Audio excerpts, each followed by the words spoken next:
What's that saying? If at first you don't succeed, die again? Yep, it's the 10 best roguelike games you can play on PC right now. Ah, death. It comes to us all, but when it comes to roguelikes, it's a little more common. The good news is that you can start again, even if you have lost all your stuff and some of your pride. It's important to note that in recent years, the term roguelike has grown to encompass more game styles. Previously reserved for turn-based dungeon crawlers with permadeath and procedural generation, the name roguelike now covers games that just have some or even just one of these elements. Some people call these new versions roguelites or even roguelike-likes, but for the purpose of this video, they all fall into our rogues gallery. So whether you fancy playing as the entire family tree of a brave knight, or even head into space, here are the 10 best roguelike games you can play on PC. If you've been ignoring Spelunky because it's one of those games that everyone tells you to play and you're too cool for that, just stop whatever you're doing right now and put on your closest explorer hat. It's time to eat humble Spelunky HD pie because this is nothing short of a platforming masterpiece. At first, things will be short as you repeatedly shuffle off the mortal coil in a variety of ways, but soon every single run into the depths will be new, full of thrilling near misses and horrible creatures. Whether you want to save those in distress or just make sure the monsters and traps don't get you, Spelunky is constantly rewarding. Procedural generation here feels artful and platforming is quickly godlike. Plus, if going it alone doesn't float your boat, there's even a co-op mode where you can die with pals. True friendship indeed. Who knew genetics could be fun? Well, Jurassic Park's John Hammond, but shh, we're trying to be funny about Rogue Legacy. Most roguelikes will send you back to the beginning after your inevitable demise, but as the same character. Rogue Legacy, on the other hand, randomly generates you an heir, complete with traits and abilities, to head back into a castle of death. While some heroes might hand over ADHD for faster movement, others will have far-sightedness, making everything within reach as blurry as possible. Nope, it's not helpful at all. Slightly better is an OCD trait that means smashing up items will reward you with coins and much needed mana and health. It's like this game just gets us. Collect enough gold in the castle and you can spend it on improving your health or strength or adding new weaponry. With a sense of humour as dangerous as its enemies, Rogue Legacy is just genius. While Don't Starve is absolutely a survival game, there's plenty of roguelike elements that mean it's an essential part of this list. For one thing, this is a randomised world that completely hates you from the get-go, and, more importantly, is one that unless you found a specific pig shrine to resurrect you, will send you right back to day one when you inevitably snuff it.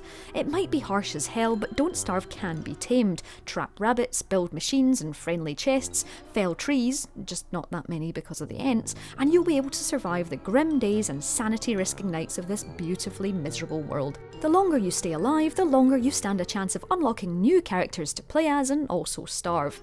Somehow there's even moments of peace and tranquility here as you warm yourself by the fire, celebrating surviving another day.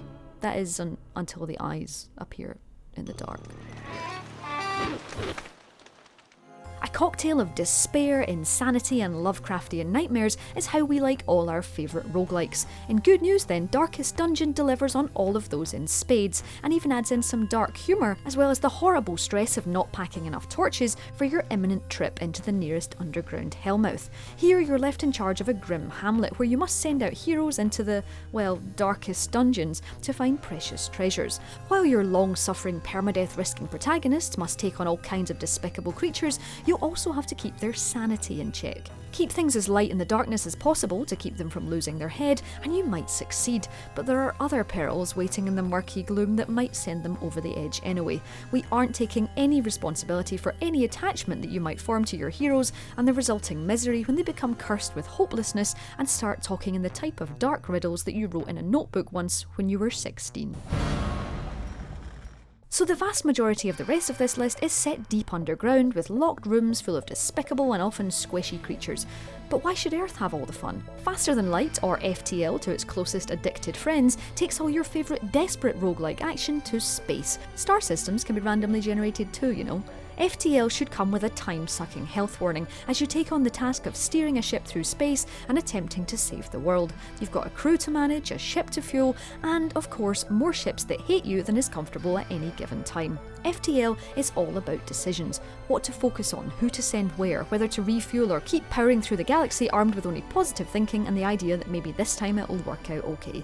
Spoiler, it probably won't, but this combo of space sim and roguelike means you'll be hitting go again the minute you're back to square one. While most dungeon crawlers expect you to sell your collected loot to earn more coins for weapons and armour, they don't expect you to literally, well, sell it. Moonlighter does. It also wants you not just to stand behind a cash register and literally hit a sell button as customers queue, but also price up said items accordingly. Sure, you might have just risked life and limb for that precious loot, but customers don't care about that. Just like the real world, the patrons of your beautifully pixelated shop only want to know how much things cost, and they quickly tell you what they think of that cost via a series of facial expressions. Price too high and they won't buy, but price too low and they'll be over the moon. So it's important to work out just the optimum costs to keep your customers and bank balance happy. Yet that's just one side of the Moonlighter coin. You'll need to head back into the procedurally generated dungeons at night to keep your shop in precious goods. It's an utterly addictive gameplay loop. Add in plenty of game references and a town to build up, and Moonlighter is the ultimate retail job. Swords aren't always great. Sure, you look cool holding them and you can feel all Aragorn running into battle, but they just take so much effort and you have to get dangerously close to your often bitey prey. What you need is Enter the Gungeon and a semi-automatic hyper light blaster or even a dueling pistol or maybe a flare gun.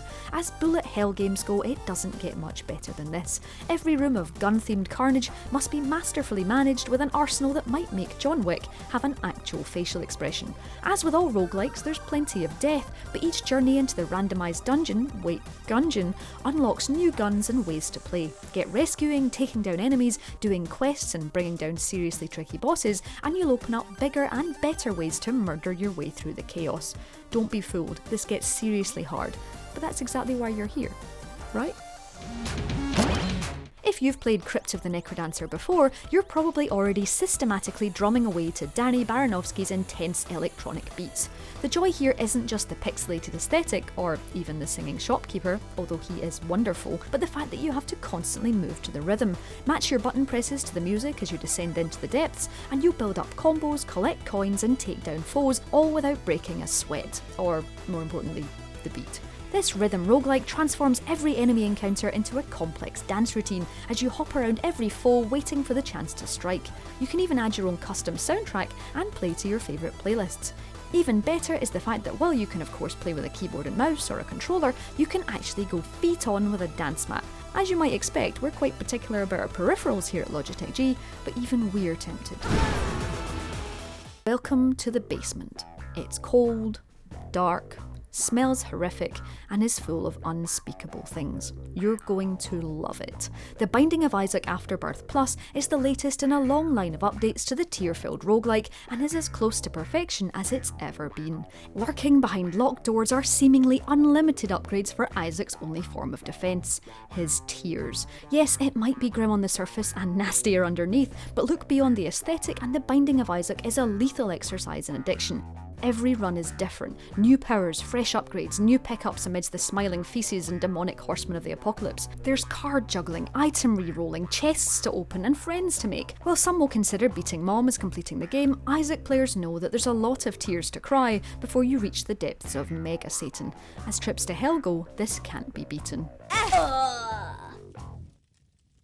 And we'll finish up with a bit of a curveball. Slay the Spire isn't your traditional roguelike or even roguelite, but effortlessly throws cards into the mix, creating an absolutely addictive deck builder. You're still heading into a randomly generated carnage zone, in this case the titular Spire, but you're entirely reliant on playing your cards right to overcome enemies. Your hero is essentially your deck of cards. Beat a foe and you'll get the option to select a new card and build your deck even further, and it gets strategic fast. Pair up cards that will work together and you can vanquish foes faster than ever, but make the wrong choice and you'll be left with a dud card taking up vital space. It's still in early access, but Slay the Spire is a compelling blend of risk and reward, with a fresh slant on the roguelike genre.